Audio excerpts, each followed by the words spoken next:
We had a client that we worked with, and she was really struggling with profitability. She kept raising tuition. She actually did 3 tuition increases within a 15-month cycle, and she still could not catch up. So I helped her work with our 6 money leaks in schools, and she only used 3 of the 6 money leaks and cut her expenses by 50%. 50. She did not fire anyone, she did not slash any of her programs, and she did not work more hours. Again, the 6 money leaks are not hacks or spreadsheets. These are patterns. They are small decisions that feel so normal that your school does, but they quietly drain your school's profit. So if you've ever wondered why you're working so hard but still not seeing the return, this is your first step to clarity. Click the link in the show notes and find out what it's actually costing you.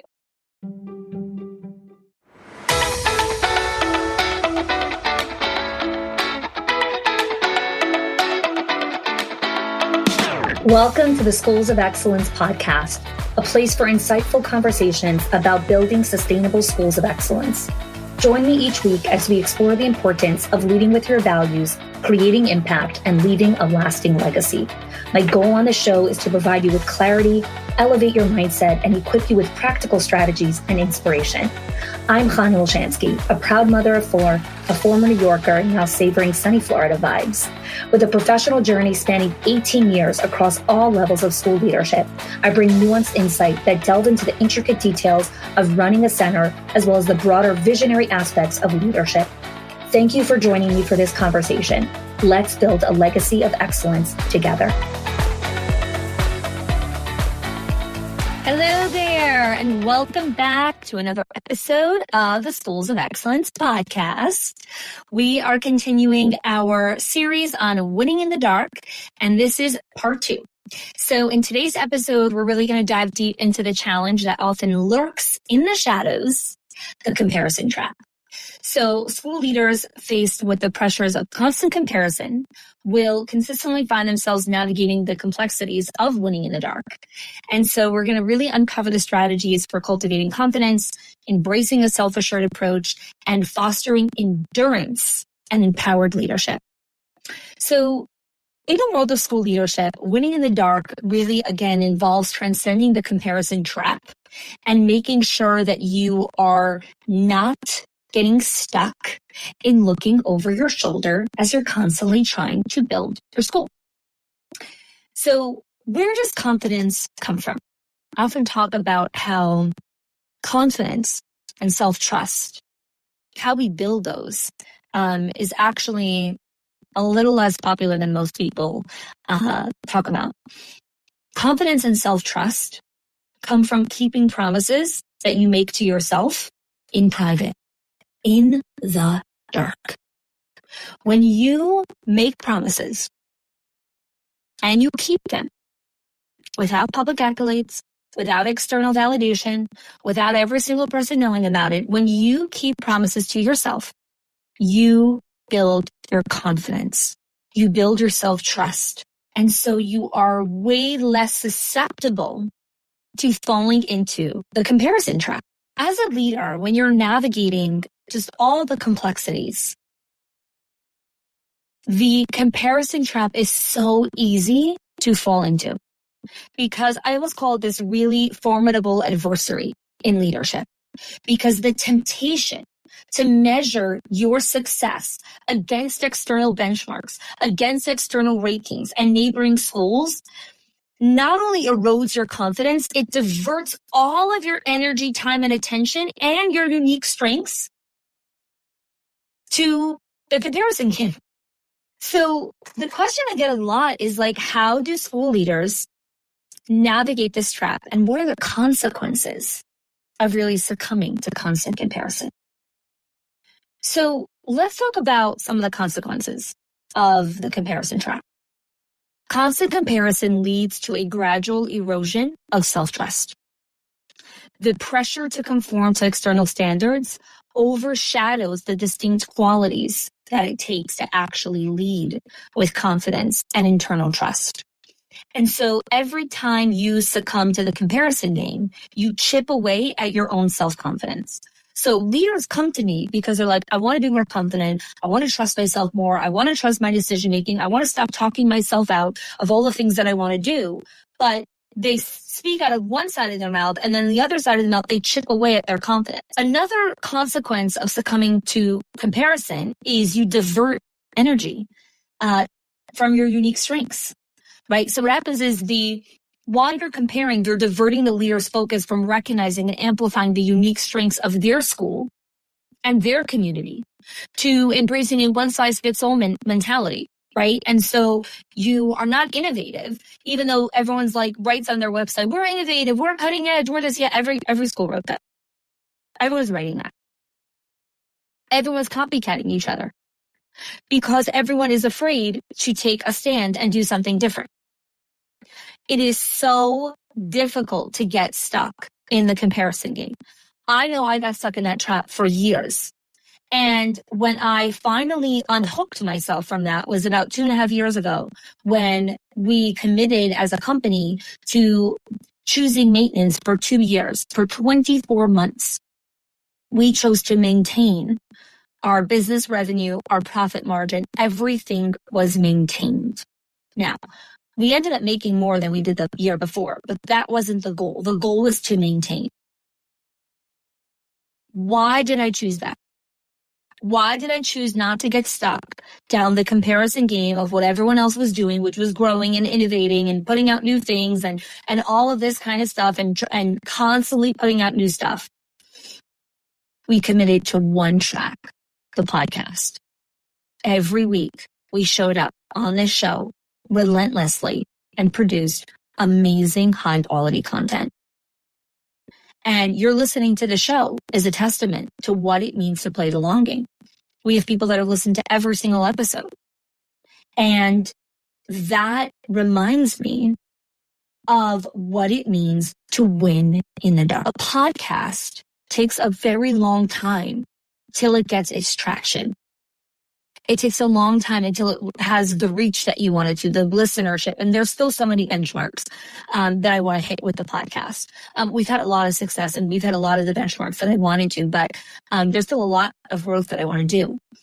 But producing the show every single week is a testament to winning in the dark, right? It's in the shadows.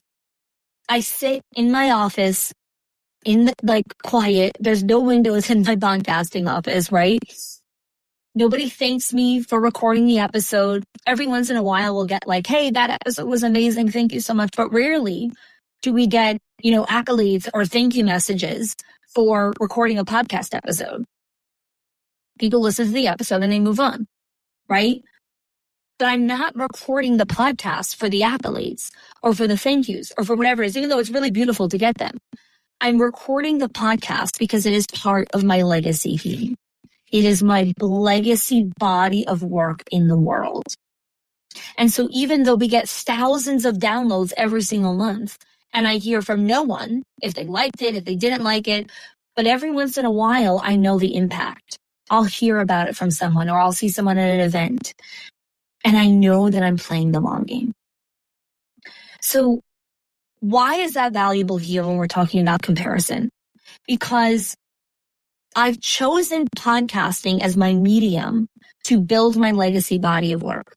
Now, there's so many different ways that you could grow a company, right? There's speaking on stages, there's webinars and workshops and, cross-pollination and partnerships and affiliates. And there's all these different things, right? And everyone's doing all the things.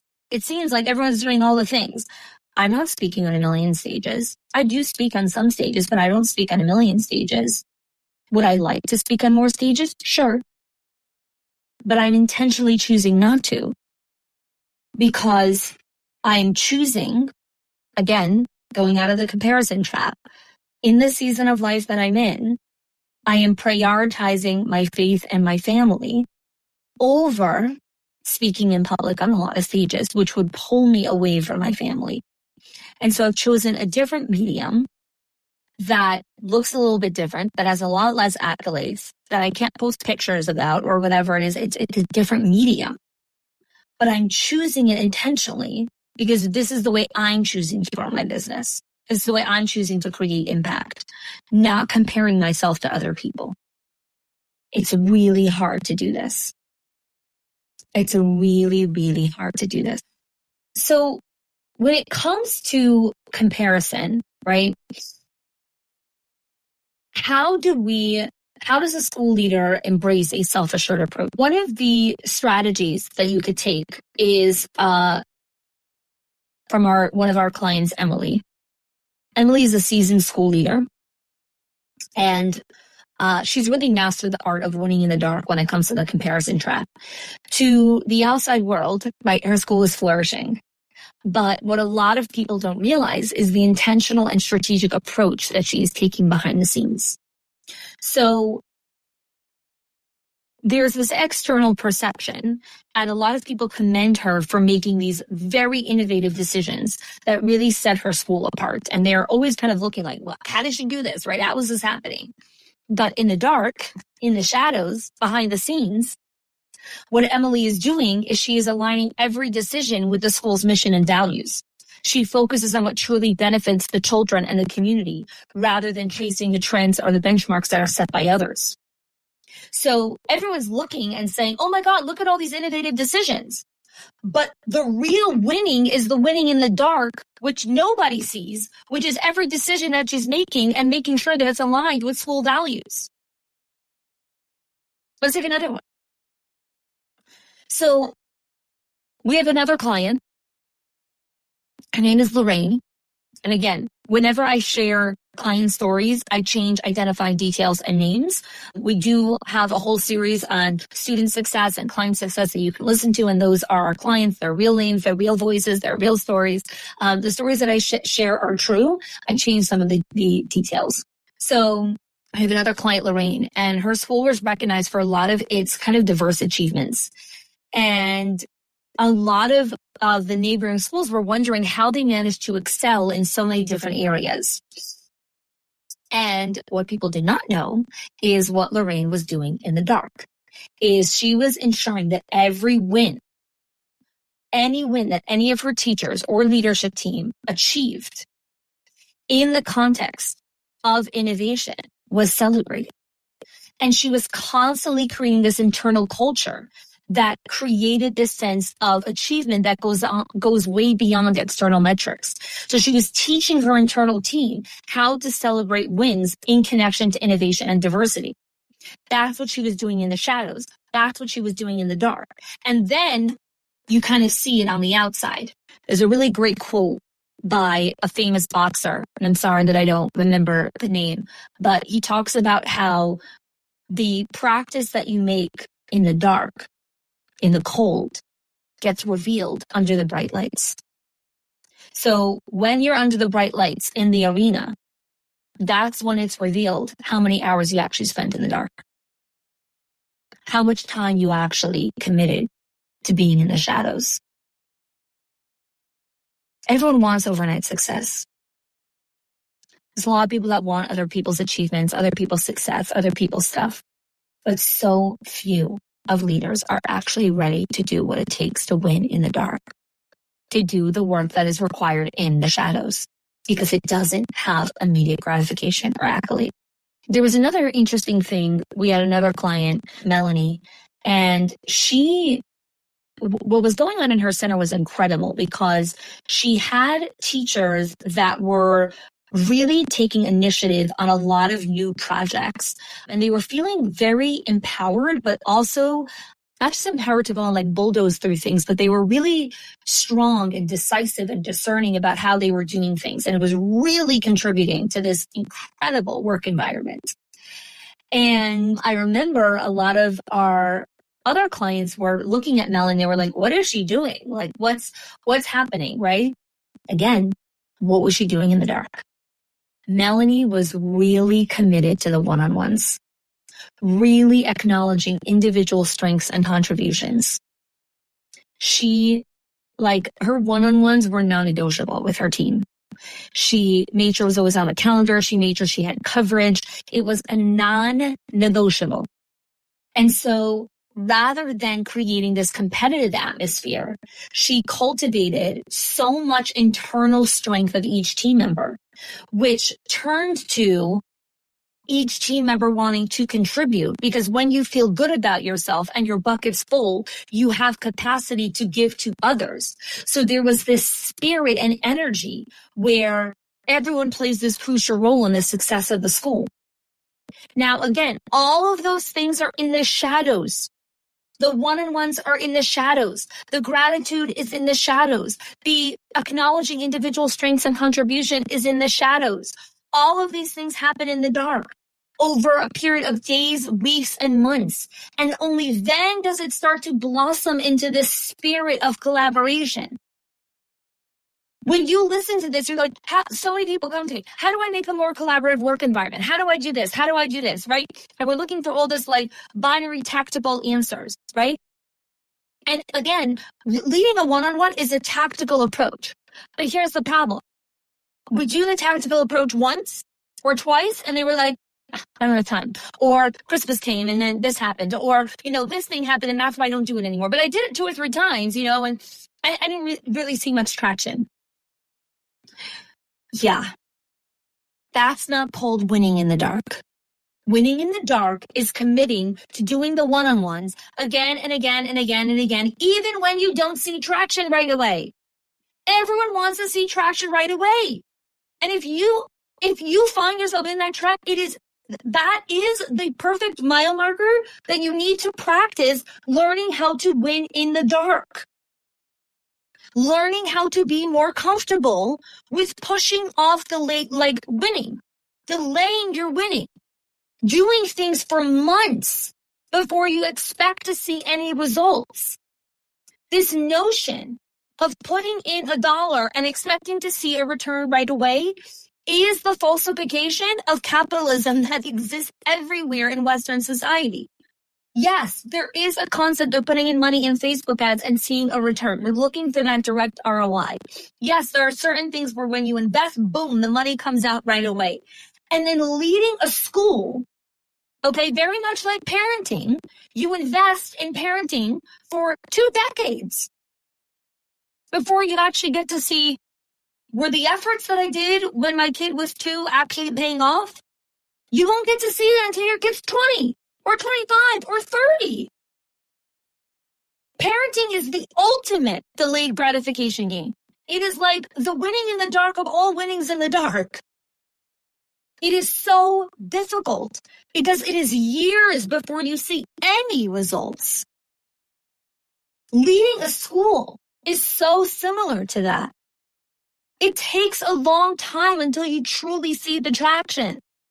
But if you only feel like you're winning when you see the traction, you're going to give up right away. Winning has to be in the dark. Even when I don't see the results, I'm committing and knowing that I'm making impact. Even when I don't get external validation, I know I'm doing the right thing, because the act of doing the right thing is the reward. The act of doing the right thing is the reward, and that's hard. So I want to leave you with this. Winning in the dark and overcoming the comparison trap is a practice. It is not something that it's like, oh, I heard this podcast episode and, I really started this process and now I know I'm winning in the dark. It'll take you a while for you to start to actually recognize, wow, I didn't get any validation for that, but I feel really good that I did it anyways. I'm proud of myself. I feel fulfilled. I feel happy. I feel at peace. I'm not chasing things. I feel calm. I'm allowed to be still. I'm not running to go pursue the next project yet. I'm just sitting in some of the stillness right now. You're learning to enjoy the transformative process of event. Until next time, till our next episode, which will be about shame and anger. Remember to stay inspired, keep building endurance, and keep winning in the dark. Take care. If you are loving the Schools of Excellence podcast and have gotten any value out of it for your school, I would love if you can do 2 things for me. 1, subscribe to the show so you never miss an episode. And 2, can you please leave us a review? Reviews help other school leaders know that this is the place to learn how to build a school of excellence. And I would be so grateful if you can do that for us. Your help and support makes this show to be able to be listened by the thousands of other school leaders all around the world. Thanks so much for listening, for giving us your time and attention each and every week, and I appreciate that you have joined us.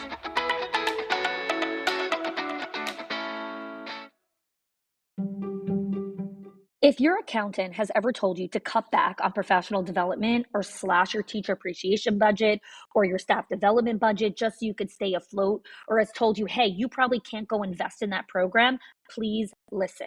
The problem is not that you're spending too much money on your people or yourself or your investment or your support system.